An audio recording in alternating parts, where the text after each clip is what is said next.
It was a bit of a surprise to me.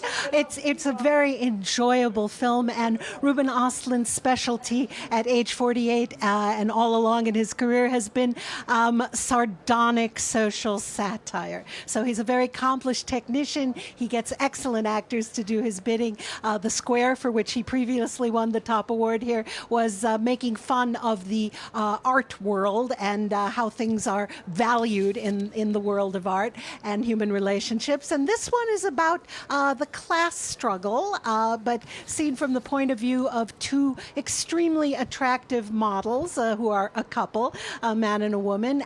But he, at the beginning, is essentially almost washed up at 24 or 25, even though he's still extraordinarily good looking because, well, this is a world where youth and beauty are valued. But he and his girlfriend kind of survive on social media and perks such as the cruise on a ship to which they are entitled. And when they get on the ship, of course, we see that very real divide between people who are pampered, and the underpaid, exploited staff and crew. But when something goes horribly awry with the ship, and I have to say this is one of at least 3 films this year in Cannes with extended scenes of people, well, vomiting. There's no other word for it. It's very hard to have exquisite food on a boat that's doing this. And so when the ship goes down, then it is the people with actual survival skills, that same cast and crew, who suddenly have the upper hand over the beautiful people.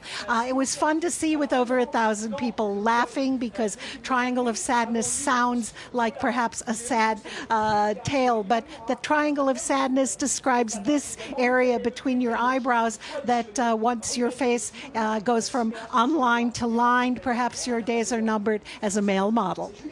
Okay, Lisa, well, it sounds like that film is not one for the seasick. Let's talk about some of the other films that have won awards tonight. So what were the standouts for you?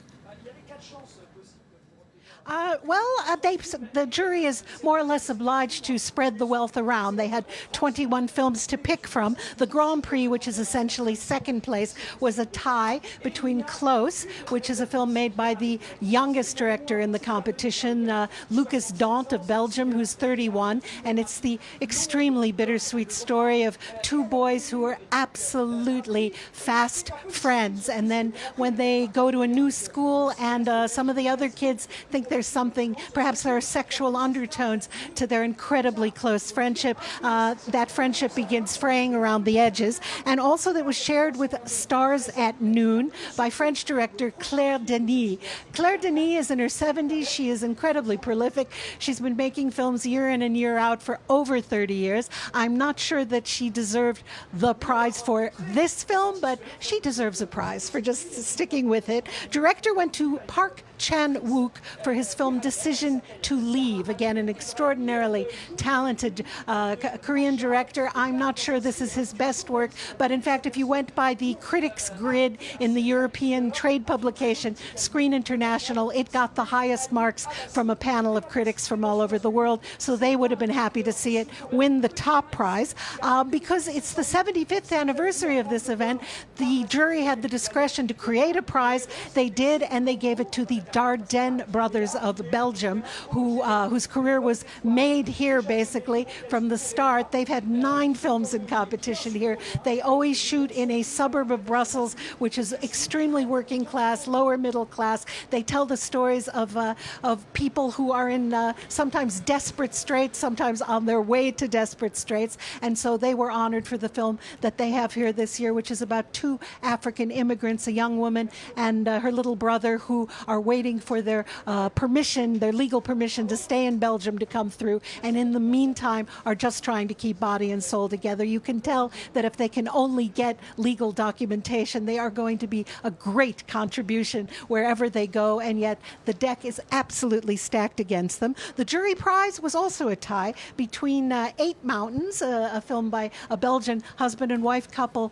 about 2 childhood friends in the mountains in Italy and how they do and don't keep keep in touch over the course of several decades. And a film I like very much, E.O., which is sort of the Brave New World of donkeys, as seen by Polish master Jerzy Skolimowski, who turned 84 a few days ago. And it's from the point of view of an animal who is forced to leave a circus where he is loved and goes from hand to hand and from place to place, and is not treated particularly well.